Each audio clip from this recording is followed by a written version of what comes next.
नमस्कार दोस्तों, आज हम विक्रम बेताल कहानी के अंतर्गत राजा महेंद्र का न्याय कहानी सुनेंगे। पेड़ से उल्टे लटके बेताल को राजा विक्रमादित्य ने फिर से पेड़ पर चढ़कर नीचे उतारा और अपने कंधे पर डालकर चल दिए।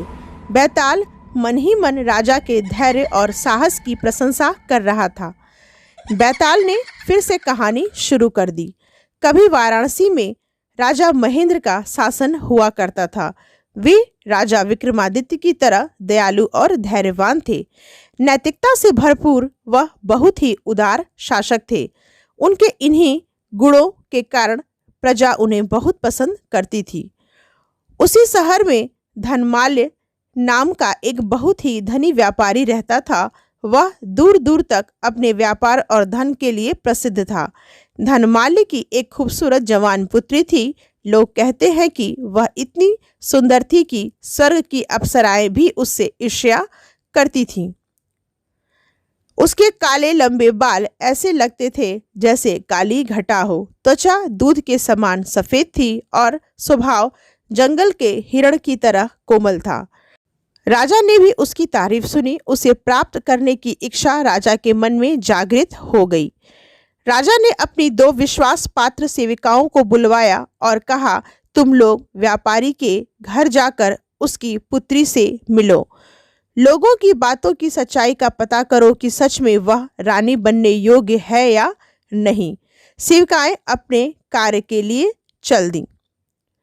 वेश बदलकर वे व्यापारी के घर पहुंची। व्यापारी की पुत्री की सुंदरता को देखते ही वे आश्चर्यचकित मंत्र मुग्ध सी खड़ी की खड़ी रह गई। पहली सेविका बोली, ओह क्या रूप है, राजा को इससे विवाह जरूर करना चाहिए। दूसरी सेविका बोली, तुम सही कह रही हो, ऐसा रूप मैंने आज से पहले नहीं देखा। राजा तो इसके रूप से अपनी नजर ही नहीं हटा पाएंगे। थोड़ी देर दोनों ने सोचा, फिर दूसरी सेविका ने कहा, तुम्हें लगता नहीं कि यदि राजा ने इससे विवाह किया तो उनका ध्यान काम से हट जाएगा। पहली स्वीकृति में गर्दन हिलाकर बोली, तुम सही कह रही हो। यदि ऐसा हुआ तो राजा अपने राज्य और प्रजा पर ध्यान नहीं दे पाएंगे। दोनों ने राजा को सच न बताने का निर्णय किया। राजा को उन पर बहुत भरोसा था।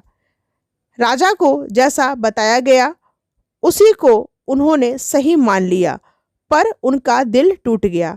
एक दिन धनमाल्य खुद अपनी पुत्री के विवाह का प्रस्ताव लेकर राजा के पास आए, पर दुखी राजा ने बिना सोचे प्रस्ताव ठुकरा दिया।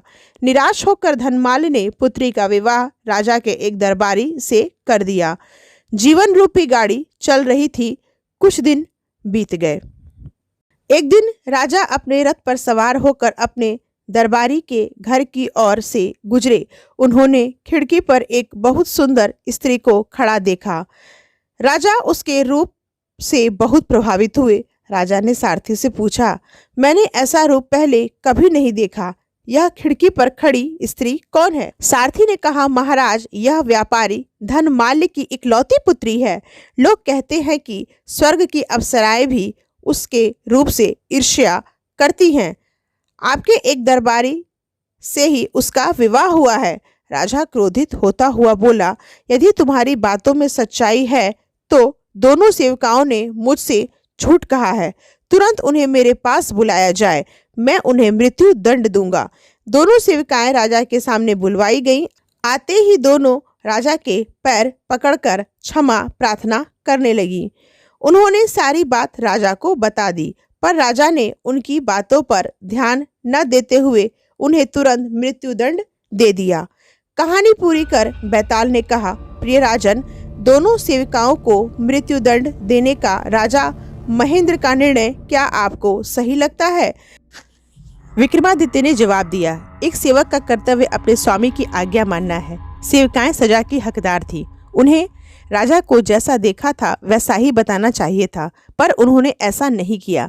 उनका इरादा बुरा नहीं था। राजा और राज्य की भलाई के लिए ही उन्होंने सोचा था। उनका कार्य स्वार्थहीन था। इस परिप्रेक्ष्य में राजा का उन्हें मृत्युदंड देना उचित नहीं था। बहादुर राजा आपने फिर से सही उत्तर दिया। ऐसा बोलते हुए बैताल हवा में उड़ता हुआ फिर से पेड़ पर चला गया। तो दोस्तों, यह कहानी आपको कैसी लगी कमेंट करके जरूर बताएं, और अगर मेरे चैनल पर नए हैं तो चैनल को सब्सक्राइब करके वीडियो को लाइक जरूर करें। जल्द मिलते हैं विक्रम बेताल कहानी के अगले पार्ट में। तब तक के लिए धन्यवाद। जय हिंदी, जय भारत।